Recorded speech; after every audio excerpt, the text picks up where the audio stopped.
Здравейте, приятели! Изберете една карта от 1 до 3. Тя ще отговори на въпроса ви. Ще ли покани ли партньорът ви на зумба да ходите? За всички, които избраха вариант една карта – котва. Тук има енергия на стабилност, но и леко забавяне.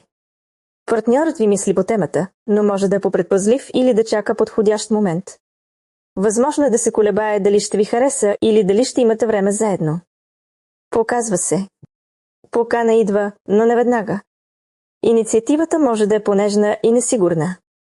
Възможно е първо да заговори за спорт наклонена черта движение, преди директно да ви покани. Съветът на картата. Не стойте напълно пасивни, лек намек от ваша страна може да ускори нещата. Отговор – да, но с известно забавяне. За всички, които избраха вариант 2 карта – планина. Тук има препятствие или дистанция.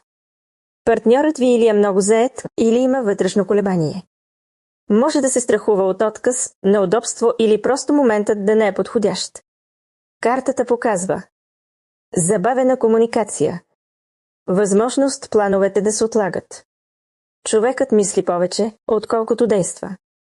Но планината не е не завинаги, тя е не сега. Отговор – поканата може да се забави или временно да не се случи. За всички, които вариант 3 карта – буке. Най-романтичната и позитивна енергия от трите варианта. Тук поканата идва с желание за приятно изживяване, флирт и добро настроение.